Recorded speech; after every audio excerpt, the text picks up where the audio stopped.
Hey everybody, this is Mrs. Dinkelman, and these are the notes for use substitution. You can see here that we're not using Gary's curriculum, not our book, to take notes on it. He does USub just a little bit differently than we, Mr. Spain and I like, so we've kind of gone rogue here and done our own thing.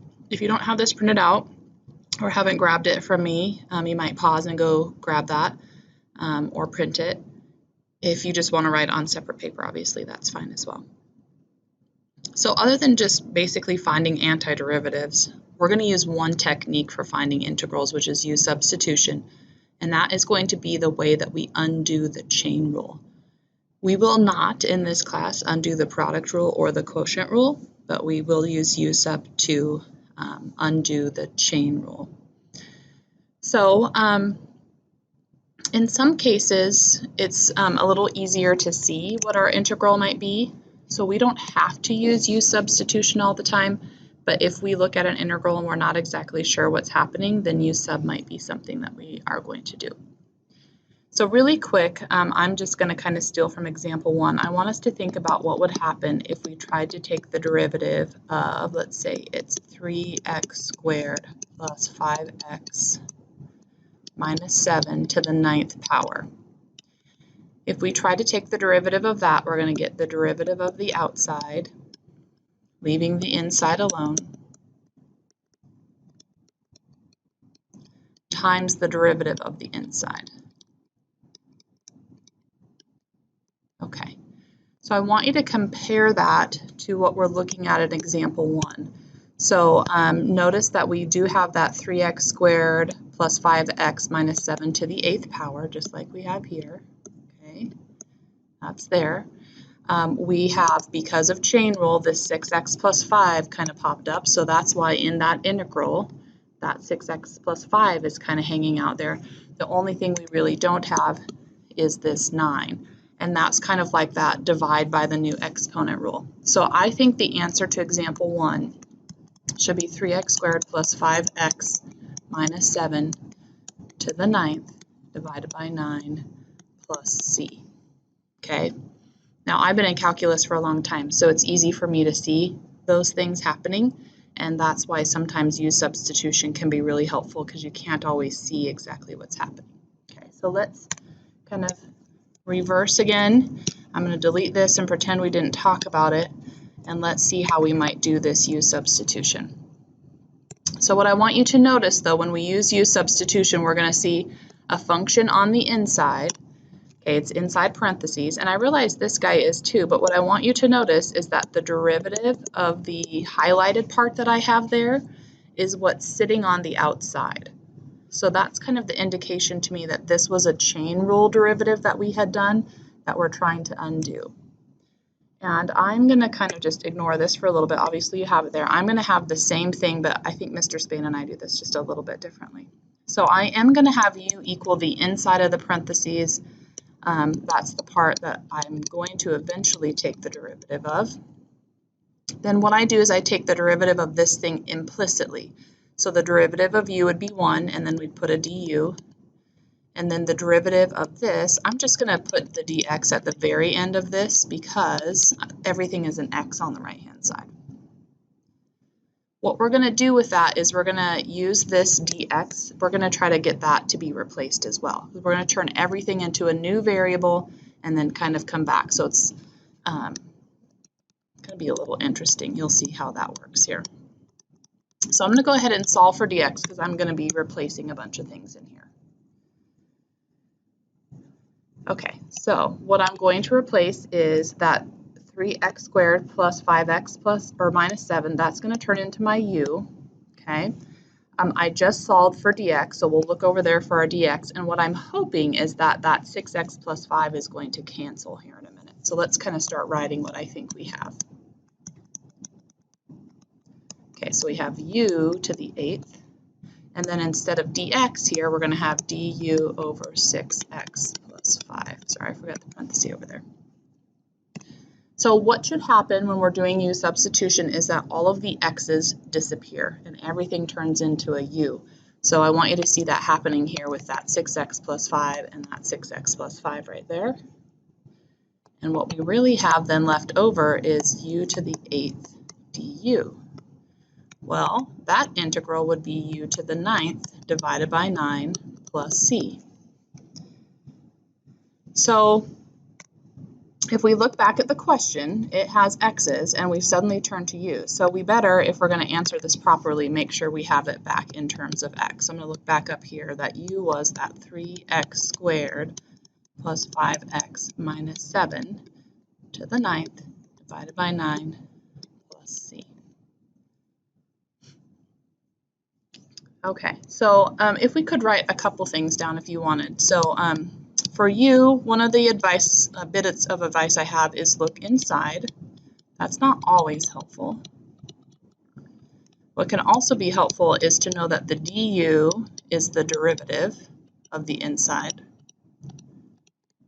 Derivative of u. Okay, and the third, that's just kind of my bits of advice there. Remember, what we're going to do is take the derivative of u implicitly.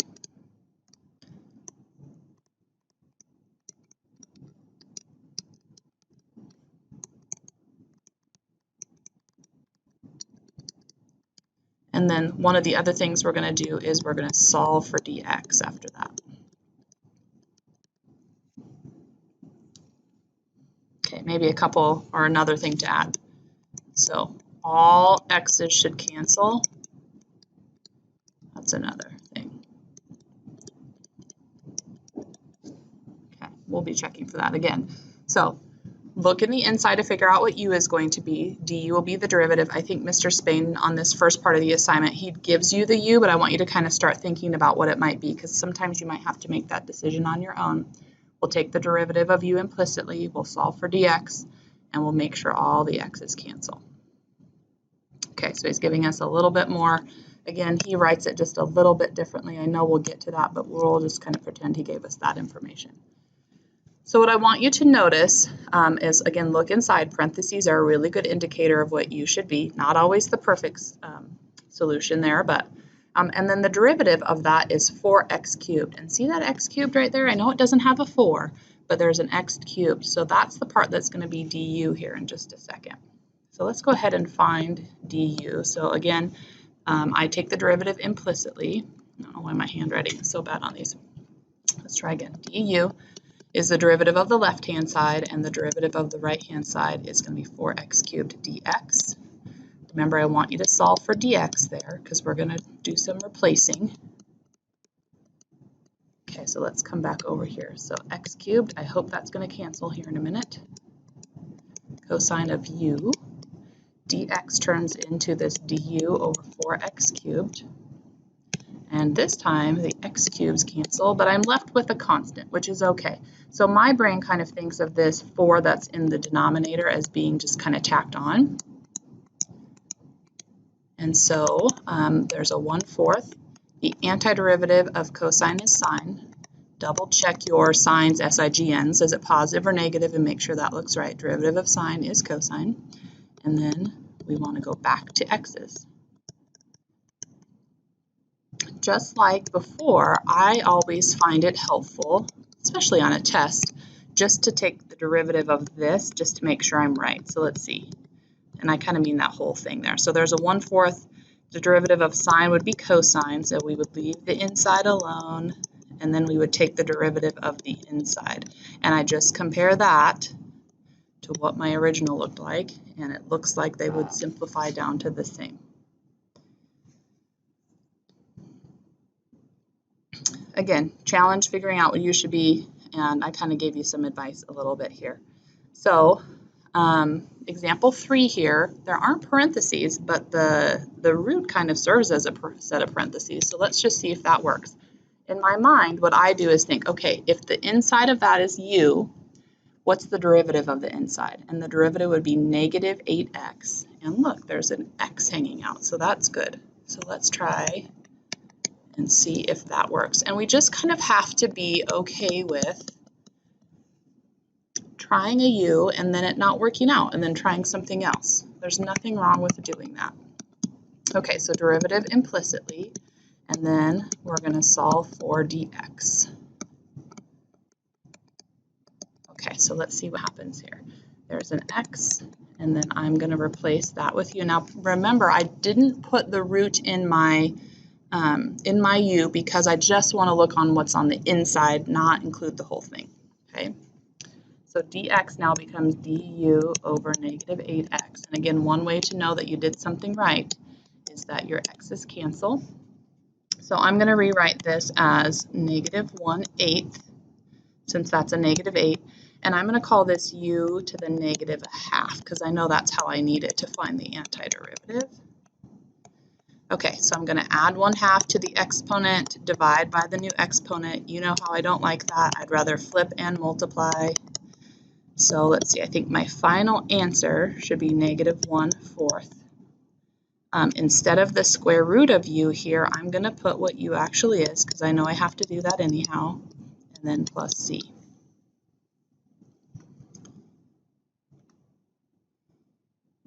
Okay, I think. Okay, so I'm going to show you what we can do with definite integrals when there are limits on there, and then I will let you get going on that. So what I'm going to show you is not a requirement, but sometimes on the AP exam you have to know what they do here. So similar to the last problem, inside the root is going to be my u value, and then du is just going to be 2dx. Okay, this one's a little bit strange because the derivative of the inside is just a constant. A lot of times I try to skip u substitution on this. When you're in class, if you want to let me know that you want to figure out how I do that, I'd be happy to show you. Or maybe you're just going to get kind of used to it or bored of doing u substitution and you'll figure it out. Okay, so I replaced the 2x plus 1 with a u. I replaced dx with du over 2. So the advantage of this is now the inside's just a constant, the derivative or is a variable where the derivative would be 1. Okay, so here's the trick. So these 0 and 4, those are x's. In fact, when you get to higher levels of calculus and you talk about lots more variables, a lot of times they will write that that's x equals 0 and x equals 4, because you'll have x's and y's and z's and all kinds of things. What we're going to do is we're going to change them to u by substituting them in to this equation that we created earlier. Okay, so if x is 0, 2 times 0 is 0 plus 1, u would equal 1. So I'm going to put a 1 down there now. If x is 4, 2 times 4 is 8 plus 1 is 9, so now u is 9. And we'll talk about why that's important to do here in just a second. So again, my brain would think of this as 1/2 integral now from 1 to 9, u to the 1/2 du. Okay, so we're going to add 1 to the exponent. Again, technically divide by the new exponent. Again, I don't like that. I'd rather multiply by 2/3 here. No plus c's, remember, on definite integrals. Okay, so I'm just going to write this one more time because I think it's getting kind of messy. All right, so normally we have to go back to x's because that's what my question's in, but remember with a definite integral, we're just looking for a number. So if we go back to x's, then we have to go back to using the 0 to 4. Or we can skip the going back to x's and just use this 1 to 9 that I kind of found out earlier. So I'm going to plug in the 9 and plug in the 1 and skip that step of having to go back to x's. So let's see, this is going to be 1/3 times 9 to the 1/2 would be 3, and 3 cubed would be 27. And then that's just going to be a 1/3. So 27/3 minus 1/3 is 26/3. Okay, so we technically could have gone back to x's and used the 0 to 4, but I want us to practice changing those limits because sometimes on the AP exam they make us do that. Okay, last example. This one's a little bit tricky for finding u. My brain kind of sees it, but we'll talk about it kind of both ways. So I think u is natural log of x because the derivative of natural log of x is 1 over x. And I want you to see there's that 1 over x dx in there. Okay, so that's kind of how I knew. If we had tried it, kind of this would be the wrong way. What if u was, let's see, that's technically 1 over x, which is x to the negative 1. And then du would be negative x to the negative 2 Do you see a negative x to the negative 2 in that integral? I don't. So that means that's not the right way to do our USub. Okay. All right, so let's go ahead and solve for dx on that one that I did that looks like it's going to go well. So I'm going to multiply both sides by x here. All right, so integral of u over x, and then x du. So again, we're seeing that canceling with the x's. All right, let's change the limits. Okay, so remember this is x is 1 and x is e, so we're going to plug them in here. Natural log of 1 is 0, so now this new limit becomes 0. And then if I try e, natural log of e is 1. The new limit up there is 1. So let's see, rewrite that for just a second. U du. This is actually a really nice integral, a lot simpler than it was in that other form.